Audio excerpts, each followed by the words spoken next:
My name is Payton and I'm the admissions demonstrator here at the Culinary Institute. I first began my education at CIA in January of 2017 for my associates in baking and pastry arts, where in that time I did my externship at the Four Seasons in West Palm Beach, Florida. After completing my associate's degree, I decided to come back for my bachelor's in business management, where I spent my final semester in Puglia, Italy for the Italian cuisine concentration. So I'm so excited to get to talk to you today about all that CIA has to offer, and especially with our demonstration, because it really is going to showcase the CIA student mentality and not just how to do something, but why we're doing it as well. And the demo that we're doing today is literally taking social media by storm, and that is these hot chocolate bombs. And it's really nice because there's only two main components that really do make this such a really cool and influential thing or product.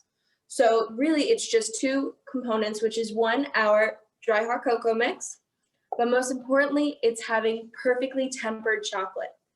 And when it comes to tempering chocolate, you're learning about food at a molecular level. So there's some things that you want to think of. When you're tempering chocolate, you literally want to break down chocolate and get all of the sugar crystals to become loose and then reanimate them by getting them agitated and having the crystals tighten up. Because when that happens, we're going to have a shine, and then we're also going to have a better structure. There's not going to be a dullness to them, and it's going to have that snap whenever you break a chocolate bar. So I have some examples of the different stages of chocolate in the tempering process. If you'll just look over here. So for starters, we have our untempered chocolate. Those are those sugar crystals that are very loose and broken up, and that's what's called blooming. So you can see as these crystals have it, we have this dullness in color. It's not going to snap. I'm going to break a piece of it, and it didn't make a sound. So that happens whenever you have untempered chocolate.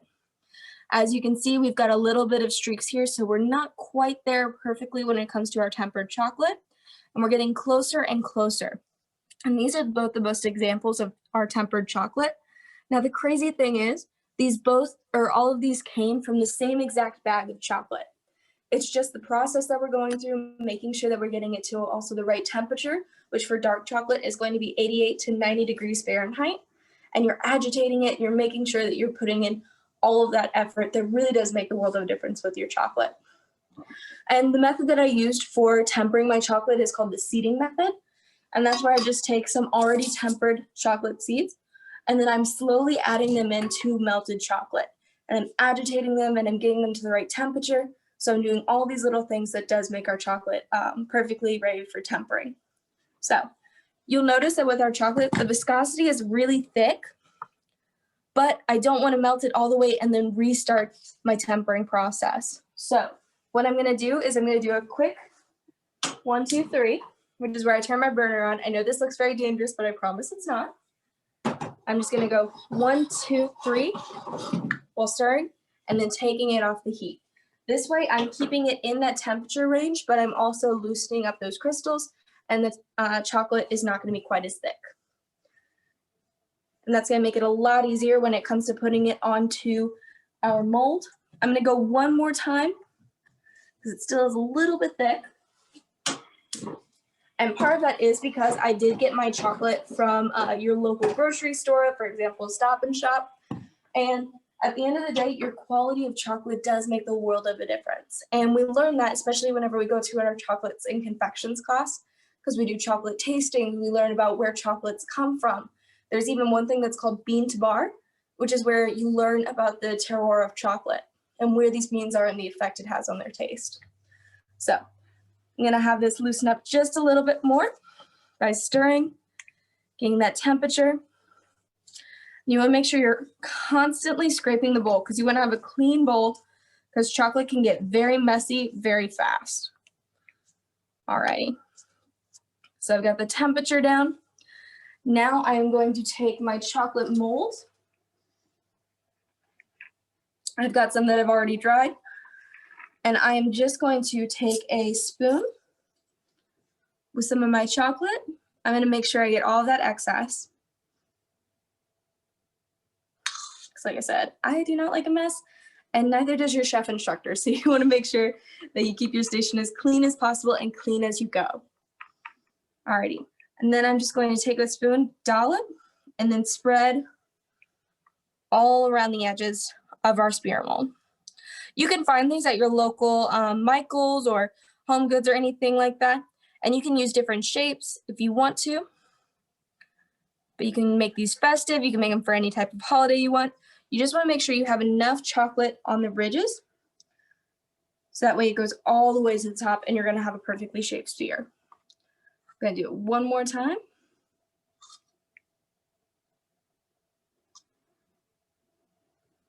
Perfect. And the reason that I'm tapping my spoon is because I want to get all of that air out. I don't want to have any air bubbles.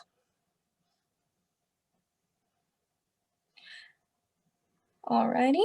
There is another type of mold which is made with plexi, and that will help give you a little bit of a better shine, but also those are a little bit more expensive, and they're pretty hard to come by. You usually have to get those special ordered online or from a culinary equipment store. So I really enjoy just using these because we get to find what we have. Alrighty. So now I'm going to put my chocolate to the side, and I'm actually going to put this mold into the fridge for a moment so these can dry very quickly.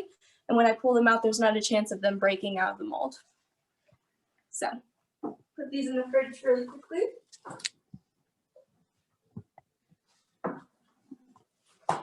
And then while that goes, we are actually going to be working on that second component that I talked about, which is our dry hot cocoa mix.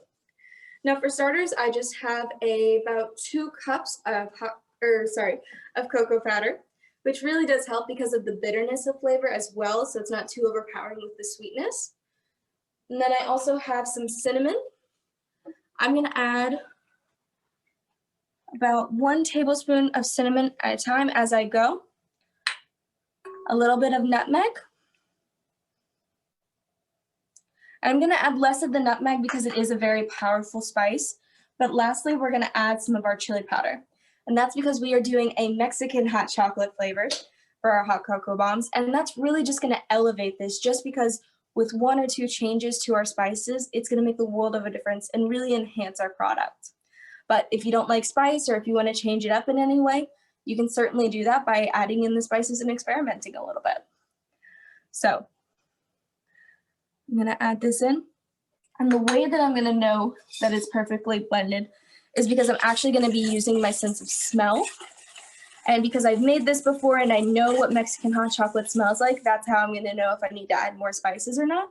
Because if you try this while it's a dry ingredient, it's just going to get in your mouth and get stuck there like the cinnamon challenge. So you really just want to make sure you're using your sense of smell, because as chefs, that's really what we need to do constantly. We need to look at our ingredients. For example, with our tempering our chocolate, you need to use your temperature whenever it comes to your hands. For example, with our chocolate tempering, we always want to have what's called the whisper of warmth, which is 88 to 90 degrees. And I didn't know what that was until about 3 weeks into the class. And I had just done it so many times that it became second nature. So like I said, you always want to use your senses. Alrighty, so I'm whisking to make sure it's fully incorporated, because I don't want to have any clumps of cocoa powder. Now while that's going, I am actually going to turn on my heavy cream, because I want to get this fairly hot, because I want to make sure that it does melt my hot chocolate bomb. Otherwise it would be very anticlimactic and I would feel very bad for this demo. So I'm going to make sure I have that going. And then I'm going to turn on my pan just for a moment. Again, I know this looks dangerous, but I promise we're professionals here. I just want to get it barely warm. We are good. So now I am going to take my molds out of the fridge. It only takes a minute or 2 for these to dry before we can start adding or taking them out of the mold. And before we get started, I'm actually going to put on gloves, because when chocolate has dried, it becomes very easy to have fingerprints on your chocolate deco. So you always want to make sure that you use your gloves. You also want your station to be completely dry, because water is the death of chocolate. So we want to make sure that we don't have our chocolate crystallize. And go. So got my gloves on. Sadly, I was cursed with warm hands, so sometimes if I'm working with very delicate chocolate pieces, I'll actually have a pound of cold butter on the side, and I'll hold my hands to it for like 30 seconds, and then I'll start working with the deco, and I'll just keep switching over so that way I can keep my hands warm. So I can see my heavy cream is going. I want to keep an eye on it so it doesn't overboil. But now I'm just going to take out my molds. Perfect. And you want to do a little bit of pressure, but not too much. We're looking for that shine. I'm keeping an eye on my heavy cream because I know it will boil over on me, because that's one of the things. It's not like boiling water, I promise. It will go very quickly with your heavy cream. Oh, what am I doing? I need this here. So now I'm going to take my pan with a little bit more heat for a moment. And this is how to get that excess chocolate off very easily. Is I am just going to take my chocolate deco piece. I'm going to rub it against the pan just for a moment and have it act almost as glue for when it connects it to make the entire sphere. You don't want to go too quickly, otherwise it's going to cause one half of the sphere to be almost shorter than the other. So we just want it barely enough.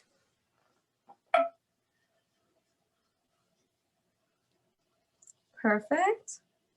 And chefs do this all the time when they're working with chocolate deco. They want to make sure that they have really even cuts, so they'll use heat to manipulate it. Going one more time. Perfect. Now what I'm going to do is I'm going to move my heavy cream over so that I can keep a better eye on it. And then while that is going, what we're going to do is we're going to take a tablespoon with our dry cocoa mix. It doesn't have to be a full tablespoon, just enough to cover or fill half the sphere.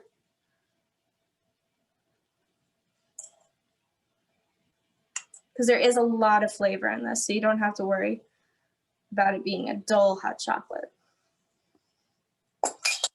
And then I'm going to take one sphere, press down on both sides. My heavy cream is just there. And then I'm going to roll along my parchment paper. I do this so that way it's really pushing in that glue-like chocolate and has it stay together. One more time. And you just want to make sure that there's no holes in your chocolate sphere.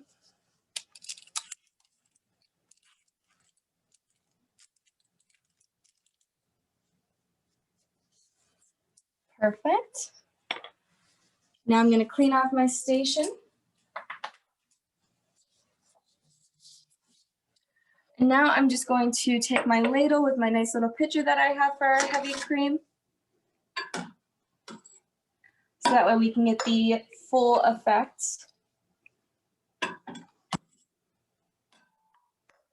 It's really nice too because this is actually a very common tableside dessert concept where you make a sphere and you could even have a mousse or different types of components in it. And you can do tableside where you have almost a heated creme anglaise or heavy cream and use that to melt the chocolate. So even though this is a new trend on TikTok or social media, it's not something that's been new to our industry. So the trick for this is you want to take half of your cream and have it already poured into the mug. And then I'm going to drop in my hot chocolate bomb. I'm going to pour in the remainder of my heavy cream over it. So that way it can sit in this hot chocolate or this heavy cream at a high temperature. I'm going to get a little bit more heavy cream for my pot.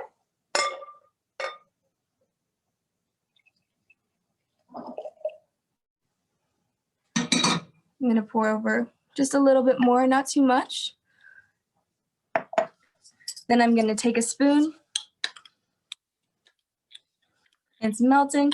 It's nice because sometimes all of your hot chocolate bomb doesn't completely melt, so it's almost like you have little mini chocolate chips in your hot cocoa as well. I'm gonna pour a little bit more cream to it. Now I'm just making sure that it's fully combined because you don't want to have any dry pieces of your hot cocoa mix. So if you don't really care as much for the table side effect, you can most certainly make these and put them in the pot and whisk it, and that will help it stay fully combined. So especially if you're doing it for large parties. Alrighty. So I've got it fully combined, and what better way to top off some hot chocolate than with some homemade whipped cream.